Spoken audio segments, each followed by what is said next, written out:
आइए, स्वागत है आप सबों का। हम लोग अलंकार को पढ़ रहे थे, अलंकार में अर्थालंकार को पढ़ रहे थे।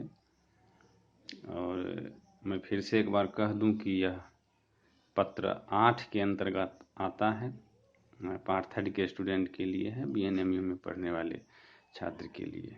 वैसे जिस के सिलेबस में अलंकार है वो इसे जान सकते हैं, पढ़ सकते हैं।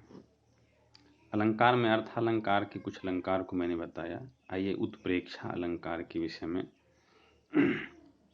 आज बढ़ते हैं। तो उत्प्रेक्षा अलंकार क्या है? उपमेय में उपमान की संभावना उत्प्रेक्षा अलंकार है। उत्प्रेक्षा का अर्थ है उत्कट रूप से प्रकृष्ट, यानी उपमान को देखना। अब यहाँ देखने का तात्पर्य है संभावना करना। संभावना ज्ञान की वह कोटि है जिसकी स्थिति संदेह से आगे और निश्चय से पीछे रहती है। अब जैसे क्या वह आएगा, इस प्रश्न के कई उत्तर हो सकते हैं। वह आएगा, वह नहीं आएगा, वह आ भी सकता है, नहीं भी आ सकता है, उसके आने की संभावना है। यह अंतिम उत्तर निश्चयात्मक, यहाँ जो है अंतिम उत्तर निश्चयात्मक नहीं पर संदेह की दुविधा है, इसमें कोई निश्चय नहीं है। अब आगे है कि मुख चंद्र है। इसका एक अगला उदाहरण ऐसे है कि जनुमुख चंद्रमयंका। तो इसमें उत्प्रेक्षा अलंकार को हम जनु, मनु ऐसे शब्दों से भी हम उसे पकड़ सकते हैं कि यह उत्प्रेक्षा अलंकार है। मुख चंद्र है, मुख है या चंद्र है, मुख संभवतः मानो चंद्र ही है, तो मानो, जानो ऐसे शब्द उत्प्रेक्षा अलंकार में आते रहते हैं।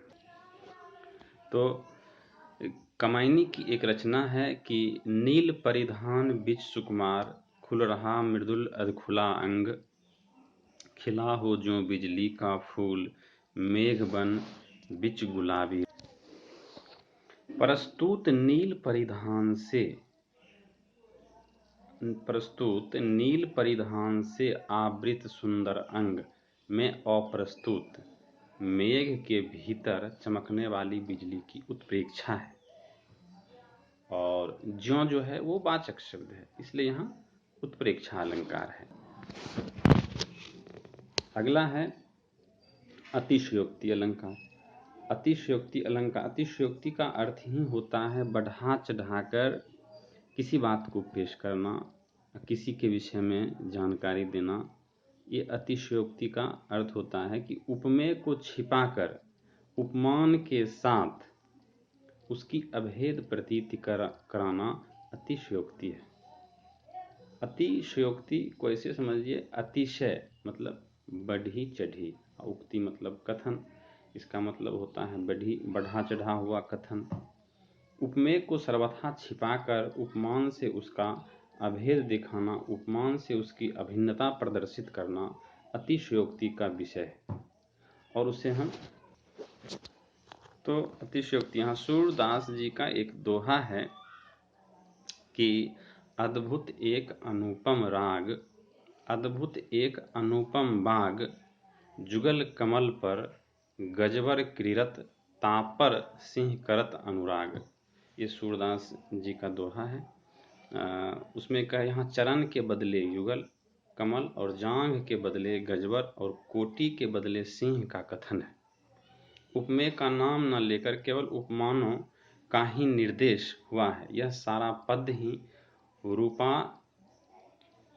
रूपकातिशयोक्ति का उदाहरण है। रूपक के भेद में ही आता है, इसलिए यह अतिशयोक्ति अलंकार के अंतर्गत ही आता है। तो आज भी हम लोगों ने दो अलंकार को देखा। पहला था उत्प्रेक्षा और दूसरा अतिशयोक्ति अलंकार। नेक्स्ट वीडियो में हम लोग फिर दो अलंकार या तीन अलंकार को देखेंगे। धन्यवाद।